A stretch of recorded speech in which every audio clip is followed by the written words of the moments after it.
नमस्कार दोस्तों, स्वागत है आप सभी का आपके अपने YouTube चैनल वंदना स्टडी क्लासेस में। आज हम करने वाले हैं बाल विकास CDP के इम्पॉर्टेंट 30 क्वेश्चन, टॉप 30 क्वेश्चंस। आप कोई भी एग्ज़ाम देने वाले हो, टीचिंग एग्ज़ाम, चाहे CTET आने वाला है, राजस्थान का मेन एग्ज़ाम है टीचिंग एग्ज़ाम, UP टेट है या कोई अदर एग्ज़ाम, तो उसमें ये वीडियो बहुत ही इंपॉर्टेंट रहने वाली है। क्वेश्चंस का लेवल बहुत अच्छा है, तो वीडियो लास्ट तक ज़रूर देखिएगा। तो चलिए स्टार्ट करते हैं आज की वीडियो।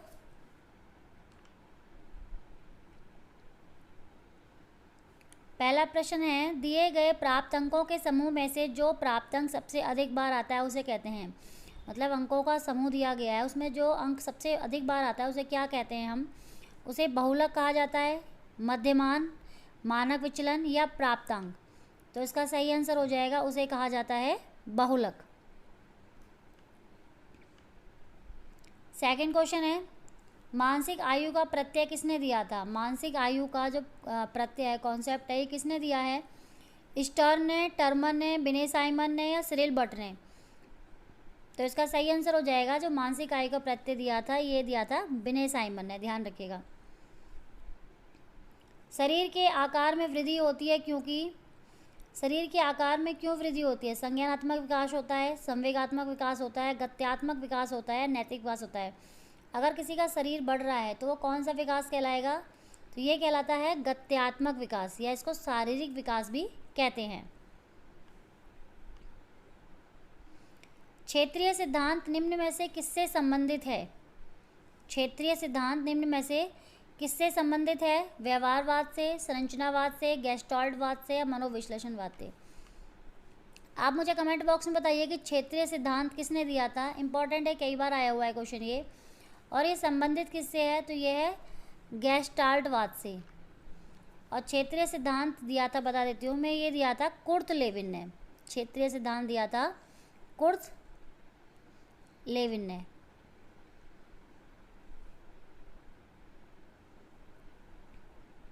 शिक्षा मनोविज्ञान का संबंध है। शिक्षा मनोविज्ञान का संबंध किससे है? शिक्षार्थी से है, शिक्षक के वातावरण से है, शिक्षक से है या उपरोक्त सभी से?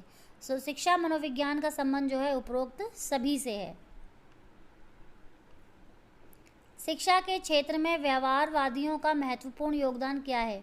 व्यवहारवादियों का महत्वपूर्ण योगदान है इसमें क्या क्या है, पूछा गया है। आत्मनिरीक्षण है, पाठ्यक्रम है, वस्तुनिष्ठता है या उपरोक्त सभी? उपरोक्त सभी। तो इसका जो सही आंसर हो जाएगा वो है वस्तुनिष्ठता।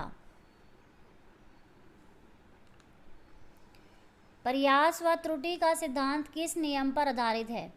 प्रयास व त्रुटि का सिद्धांत किस नियम पर आधारित है? तो फ्रेंड्स आप मुझे बताइएगा, प्रयास व त्रुटि का सिद्धांत किसने दिया है? बहुत इंपॉर्टेंट है, ये कई बार पूछा गया है। और ये आधारित किस पर है? बहुक्रिया पर, आंशिक क्रिया पर, मनोवृत्ति पर या परिवर्तन पर? तो प्रयास एवं त्रुटि का सिद्धांत जो आधारित है वो है बहुक्रिया पर। सर्व शिक्षा अभियान किस वर्ष शुरू किया गया था? सर्व शिक्षा अभियान जो है वो किस वर्ष शुरू किया गया था? 1998 में, 2001 में, 2003 में, 2005 में। तो सर्व शिक्षा अभियान जो शुरू किया गया था ये किया गया था 2001 में। स्फूर्ति की अवस्था किसे कहा जाता है? स्फूर्ति अवस्था कहा जाता है शैशवावस्था को, बाल्यावस्था को, किशोरावस्था को या प्रौढ़ावस्था को? तो स्फूर्ति की अवस्था बताइएगा किसे कहा जाता है इसमें? तो ये कहा जाता है बाल्यावस्था को। क्रिया प्रसूत सिद्धांत मुख्यतः बल देता है। क्रिया प्रसूत सिद्धांत किस पर बल देता है? शिक्षक पर, वातावरण पर, पुनर्बलन पर या अधिगम सामग्री? आप मुझे बताइए, इस क्रिया प्रसूत सिद्धांत किसने दिया है? इम्पॉर्टेंट है, ये दिया है स्किनर ने, ध्यान रखिएगा, स्किनर ने दिया है। और जहाँ स्किनर का नाम आ जाए वहाँ एक शब्द जुड़ जाता है, वो है पुनर्बलन। तो स्किनर क्रिया प्रसूत सिद्धांत किससे संबंधित है? पुनर्बलन, क्योंकि स्किनर ने पुनर्बलन पे अत्यधिक जोर दिया था। भिन्नता का नियम प्रतिपादित किया है। भिन्नता का नियम किसने प्रतिपादित किया है? सोरेनसन ने, लेमार्क ने, डार्विन ने या उपरोक्त में से कोई नहीं? तो इसका सही आंसर हो जाएगा डार्विन ने। नेक्स्ट है मंद गति से सीखने वाले बालकों के लिए उपयोगी सिद्धांत है। मतलब जो बच्चे धीमी गति से या धीरे सीखते हैं उनके लिए कौन सा सिद्धांत उपयोगी है? थॉर्नडाइक का सिद्धांत, स्किनर का सिद्धांत, कोहलर का सिद्धांत या उपयोग सभी। तो आप मुझे बताएं कि किसका सिद्धांत उपयोगी है। तो ये इसके लिए उपयोगी है थॉर्नडाइक का सिद्धांत। 1912 में निम्नलिखित में से किस संप्रदाय का प्रतिपादन हुआ? 1912 में पूछा गया किस संप्रदाय का प्रतिपादन हुआ था? संरचनावाद का, गेस्टाल्टवाद का, मनोविश्लेषणवाद का या साहचर्यवाद का? तो 1912 में किस संप्रदाय का प्रतिपादन हुआ था? तो ये हुआ था गेस्टाल्टवाद का, ध्यान रखिएगा। जेम्स ड्रेवर ने मनोविज्ञान को किस प्रकार का विज्ञान माना है? जेम्स ड्रेवर ने मनोविज्ञान को किस प्रकार का विज्ञान माना है? आंशिक विज्ञान, अशुद्ध विज्ञान, व्यवहार का शुद्ध विज्ञान या शुद्ध विज्ञान? तो जेम्स ड्रेवर ने मनोविज्ञान को माना है शुद्ध विज्ञान माना है, ध्यान रखिएगा, इंपॉर्टेंट है। गेट्स के अनुसार अनुभव के द्वारा व्यवहार में परिवर्तन ही डैश है। गेट्स के अनुसार अनुभव द्वारा व्यवहार में परिवर्तन ही डैश है। सीखना, समायोजन, चिंतन या अभिप्रेरणा? तो इसका जो सही आंसर हो जाएगा सीखना। अगर सीखने की जगह यहाँ अधिगम भी होता तो वही सही इसका आंसर होता। शारीरिक विकास का क्षेत्र है। शारीरिक विकास का क्षेत्र है स्नायु मंडल, एंडोक्राइन ग्लैंड्स, मांसपेशियों में वृद्धि या उपरोक्त सभी। तो ये सभी जो हैं शारीरिक विकास के क्षेत्र हैं, तो इसका सही आंसर हो जाएगा उपरोक्त सभी। फ्रेंड्स, वीडियो आपको कैसी लग रही है कमेंट बॉक्स में ज़रूर बताइएगा, और वीडियो अच्छी लगे वीडियो को लास्ट तक देखिएगा, और अच्छी लगे तो लाइक कीजिएगा। लाइक करने से या चैनल को सब्सक्राइब करने से आपका कोई चार्ज नहीं है, लेकिन इससे हम जैसे यूट्यूबर्स को बनाने, अच्छा कंटेंट लाने के लिए और अच्छी वीडियो बनाने के लिए मोटिवेशन मिलता है। ठीक है फ्रेंड्स, अगर वीडियो अच्छी लगे तो प्लीज़ लास्ट में लाइक करके जाइएगा और चैनल को सब्सक्राइब कर लीजिए ताकि आने वाली वीडियो का नोटिफिकेशन आपको टाइम से मिल सके। नेक्स्ट क्वेश्चन है, निम्न में से कौन सा वंशानुक्रम का नियम नहीं है? वंशानुक्रम का नियम नहीं है। भिन्नता का नहीं है, समानता का नहीं है, प्रत्यागमन का नहीं है या अभिप्रेरणा का नहीं है। तो देखिए, भिन्नता का भी नियम होता है कि जैसे माँ बाप से अलग बच्चे होते हैं। समानता भी होता है, जैसे माँ बाप वैसे बच्चे। और प्रत्यागमन भी होता है कि कुछ बच्चे माँ बाप से या फैमिली से मिलते जुलते हैं और कुछ अलग होते हैं। लेकिन अभिप्रेरणा का कोई नियम नहीं होता वंशानुक्रम में। सीखने के पठार के निराकरण के लिए क्या नहीं करना चाहिए? सीखने का पठार से क्या तात्पर्य है, आप मुझे बताएं। सीखने का पठार होता है कि जब अधिगम में रुकावट आ जाती है, मतलब जब जैसे कोई अधिगम कर रहा है, कोई सीख रहा है और उसमें रुकावट आ गई, मतलब अधिगम स्थिर हो गया, तो वो क्या होगा? सीखने का पठार कहलाता है। और सीखने के पठार के निराकरण के लिए, मतलब उसके उपाय के लिए क्या नहीं करना चाहिए? अधिगम की अच्छी विधियों का प्रयोग करना चाहिए, ये तो सही है, करना चाहिए। बालक को दंडित करना चाहिए, नहीं, ये नहीं होगा, क्योंकि शिक्षा मनोविज्ञान में कहीं भी इसका विवरण नहीं है कि किसी बालक को उसके लिए किसी भी चीज़ के लिए दंडित किया जाए। तो इसका आंसर यही हो जाएगा, क्योंकि इसमें पूछा गया क्या नहीं करना चाहिए, नहीं पूछा इसने, तो बालक को दंडित नहीं करना चाहिए। इसके कारणों का अध्ययन करना चाहिए, ये सही है। और बालक को प्रोत्साहित व प्रेरित करना चाहिए, तो ये भी बिल्कुल सही है। लेकिन नहीं पूछा है तो इसमें इसका आंसर हो जाएगा बालक को दंडित करना चाहिए। नेक्स्ट है, संवेग की उत्पत्ति किससे होती है? डैश से होती है। किससे होती है संवेगों की उत्पत्ति? आदतों से होती है, मूल प्रवृत्तियों से होती है, ये संपत्तियों गलत है, संप्रत्यय है। ये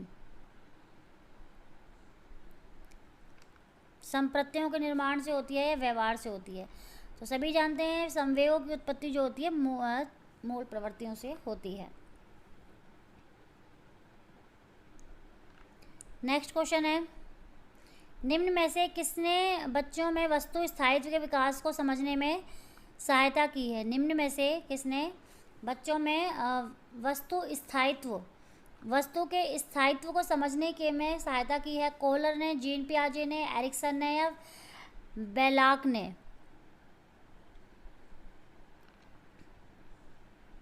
तो इसका सही आंसर जो हो जाएगा, बच्चों में वस्तु स्थायित्व तो इसका सही आंसर हो जाएगा जीन पियाजे ने की है।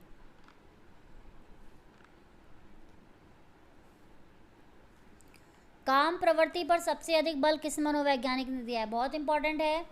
काम प्रवृत्ति पर सबसे अधिक बल किसने दिया है? सिगमंड फ्रायड ने, स्किनर ने, एरिक्सन ने या जुंग ने? तो ये दिया है सिगमंड फ्रायड ने। इंपॉर्टेंट है, इन्होंने काम प्रवृत्ति के ऊपर लैंगिक विकास की 5 अवस्थाएं भी दी हुई हैं।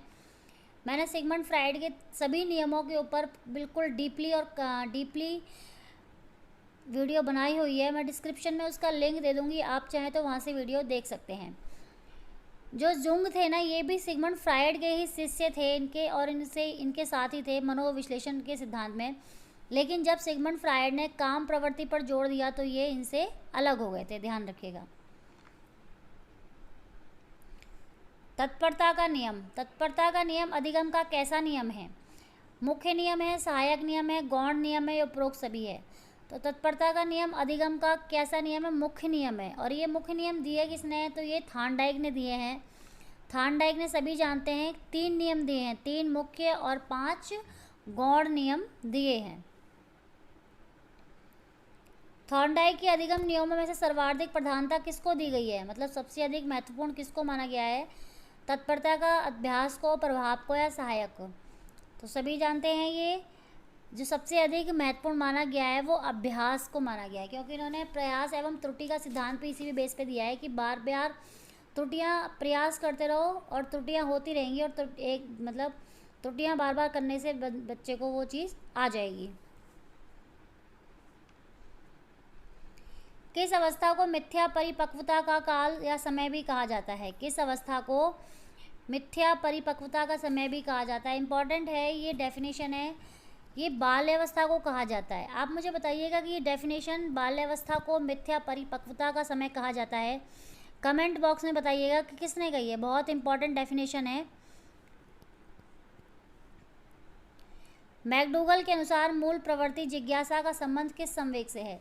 जिज्ञासा का संबंध पूछा है कि कौन से संवेग से है? घृणा से, आश्चर्य से, भय से या भूख से? तो सही आंसर हो जाएगा ये है आश्चर्य से।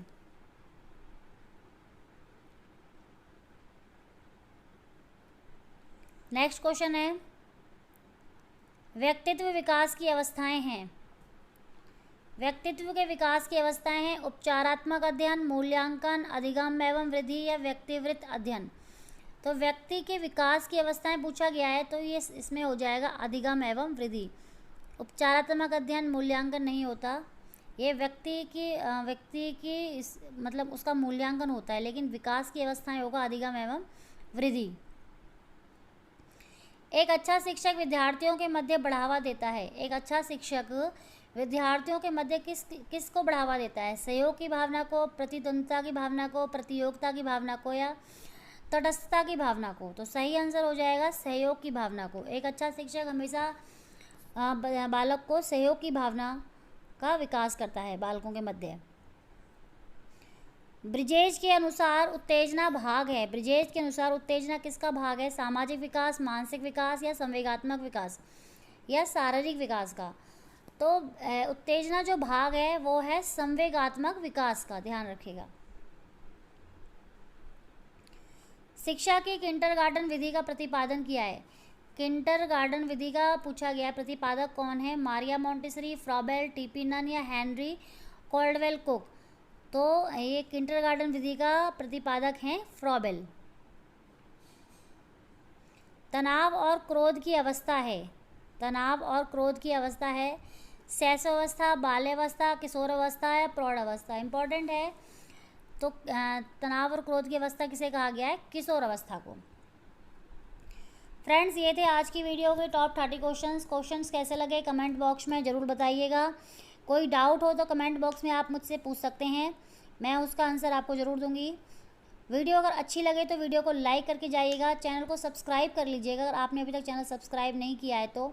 वंदना स्टडी क्लासेस के नाम से चैनल है, वंदना स्टडी क्लासेस के नाम से। आप वीडियो को लाइक करते हैं, शेयर करते हैं, सब्सक्राइब करते हैं, तो उससे हमें मोटिवेशन मिलता है और अच्छा कंटेंट और अच्छी वीडियो लाने के लिए। ठीक है फ्रेंड्स, आज के लिए इतना ही। Thank you, take care, bye bye.